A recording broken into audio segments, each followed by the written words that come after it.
Hi, let me give you a few practical tips on how to deal with this Linux Mint Mate that you downloaded. I assume you unzipped the folder of the download and stored the folder someplace. Recommend you store it on your fastest disk, that'll just make operations faster. And you also downloaded the VMware Player. Now I have put mine, let me see, I think I put mine into pictures. Uh, no, I didn't put it into pictures. Uh, where did I put it? I put it into music, I think. Yeah, into music. Here it is. Um, why into music? Because there were no other folders in that particular music folder. That is less confusing than when we continue. Okay, so the first thing we do, we launch our VMware Player. Now I have mine here in my toolbar, VMware Player. Okay, here it goes. Um, this one we don't need because that was from an earlier experiment. As you see, we have quite a few in here that I have, but you probably have nothing. So the first thing you want to do, you want to open a virtual machine. And here in music, well, let's try that again from music. Okay, you go to music and you go to WinMate, and there is your folder. You want the VMX file. Now that's called ANS Linux because originally I had created that particular Linux system for my wife's friend Anne. So don't get confused by that. You double click on the VMX file and then you have it in your system here, Windows Mint Mate up here. Okay, first thing I want to acquaint you with is the editing of my settings. I gave it 1 GB of RAM, which should be enough. I gave it one processor, but if you have, like me, 8 processors, you may give it a couple more, which you can. 1, 2, 3. In my case, let me give it 3 processors. It just makes it a little faster. Memory, 1 GB is enough, but if you have acres of RAM, like I have 8 GB, let's give it 2 GB. It's up to you. The only other significant one is a USB controller. It's set to USB 2. USB 3 doesn't work, so leave it at USB 2 and leave all these check marks. So that's about all. So if you want to change the memory, if you have a lot of memory, if you want to change the processors, if you have a lot of processors, it'll just speed things up. Okay. And then you say play virtual machine, and the first thing you get, and did you move or copy it? Well, you copied it, so you click on copy. Okay, and now it's gonna start the virtual machine, and this is gonna take just a couple of minutes. It'll be very fast. Mint starts very fast. Here it goes. Okay, we're already in Mint. Okay, so here you have Mint, and the way I have set it up. Now, if you don't like your desktop here, as I said, use a USB stick. If you attach a USB stick, let me just find one here. Where's the USB stick? Here's the USB stick. If you attach a USB stick, and you have to, of course, be in your Mint. You have to make sure you're in your Mint, because if you're not in your Mint, it'll go to your host system. But if you're in your Mint, it will eventually attach this USB stick, and it should show up here on the desktop. Let's see. Okay, yeah, there it is. Okay, and here's again. This was Ant stuff. Okay, here you see. Here's the one I carried to her computer. Okay, and look. For example, there's a desktop A, which is a lot of pictures I have. You could, you know, use one of those to make your desktop rather than the one I have. Let's take one. Let's take a nice one. Uh, oh yeah, how about the beach? Okay, you open that and then you set it as desktop.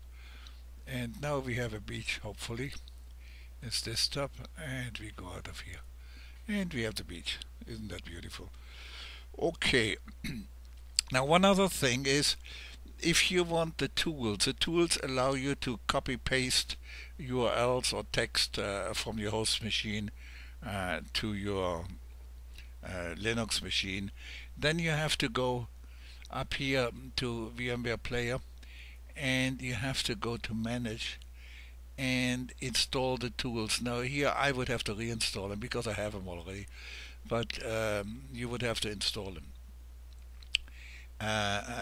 Then once you have the tools, you get a VMware Tools Distrib, which is this folder here. And that one has to be on the desktop for the commands we're going to use. Yours is going to be in downloads. If this one doesn't work, use the one that's in downloads. You have to unpack it. I'm sorry.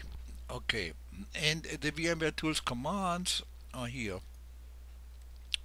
That's where the commands are. And those commands you have to copy. Just highlight and copy, like in any other system. Let's copy, copy, copy. You copy, and then you go to terminal, which is command prompt, which is here in start. You go to terminal, and you paste it in here. And then you hit enter. Okay, and now behind that you have to put this command and hit enter again, and then it will ask you for authentication because that's a sudo activity, super user activity, and the authentication is your key, your I'm really sorry, is your key, and that is 1234,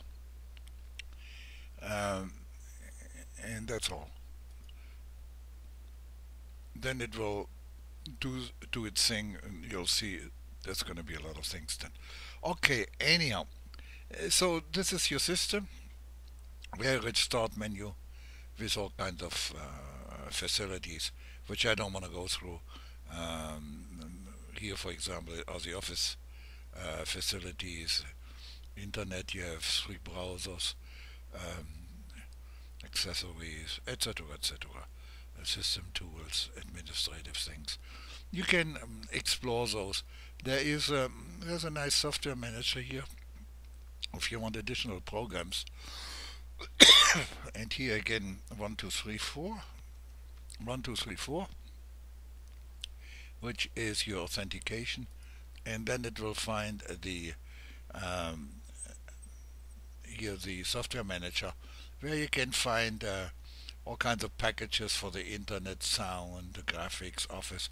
All you have to do, if you know the name of the package, you have to go up here and write it. For example, there's a nice recording, a screen recording program. It's called Record My Desktop.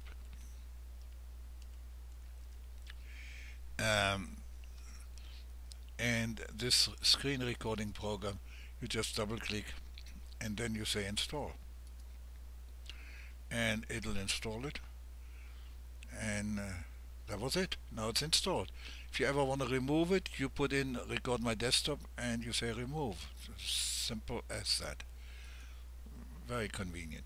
And then in your start you probably find it somewhere in sound and video, I would say. Yeah, record my desktop, and there's a little program where you have to select the window and then you can record. It's very simple, straightforward, very good quality output. Okay, that's how you get programs. For the rest, there is some tutorials on how these got down here, and you can actually change the settings. I provided a few tutorials how I did all that, and you can do the same. Just one more tip: if you don't want to have your taskbar of your host system down here, and if you want to have only Linux, and let's say you work all day on it, you go up here.